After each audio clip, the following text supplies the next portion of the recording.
Do you live your life only for money? It's a question that sounds simple at first, almost harmless, like something you might hear in a casual conversation.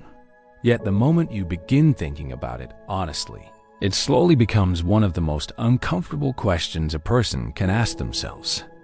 Because from the day we are young, the world quietly teaches us the same lesson over and over again. Work hard, earn more, climb higher, collect success like trophies. And if you follow that path long enough, people will begin to admire you, respect you, and measure your value based on the numbers. But somewhere along that journey, something strange begins to happen. The dream you once had slowly begins to change shape. At first, you worked because you wanted freedom. Then you worked because you wanted stability. And before you even realized it, you started working simply because you were afraid to stop. Afraid of losing what you built. Afraid of falling behind. Afraid of discovering that everything you've been chasing might not actually give you the life you imagined. So the days become longer, the nights become shorter. Your calendar fills with meetings, deadlines, and responsibilities, and endless obligations that seem important in the moment, but quietly steal something far more valuable in return. Time. Time with people you care about. Time to discover who you are outside of the work you do. Time to experience moments that can never be bought back, no matter how much money you eventually earn.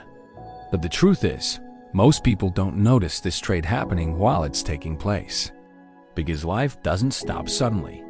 It moves slowly, quietly. One day becomes the next. 1 year becomes another.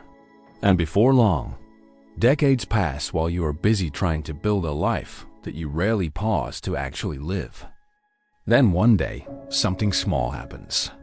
Maybe you see an old photo. Maybe you hear a familiar song. Maybe you meet someone who reminds you of the person you once wanted to become. And suddenly a strange feeling appears. A question. A quiet realization that echoes in the back of your mind. What if I've been climbing the wrong mountain? It's a terrifying thought. Because if the mountain you chose isn't the one you truly wanted, then every step you've taken begins to feel uncertain. Every sacrifice feels heavier. Every achievement feels strangely empty. And this is the moment where life gives you a choice that very few people are brave enough to confront. You can keep climbing. You can keep chasing numbers, titles, and approval from a world that will always ask for more. Or you can pause long enough to ask a different question. What kind of life do I actually want to live? Because the most dangerous trap in the world is not poverty. It's success without purpose. It's waking up every day with everything society told you to pursue, and realizing that something inside you still feels missing. And here is the shocking twist. Money was never the real cost of the life you built. The real price was the dream you slowly stopped chasing while you were busy trying to afford it.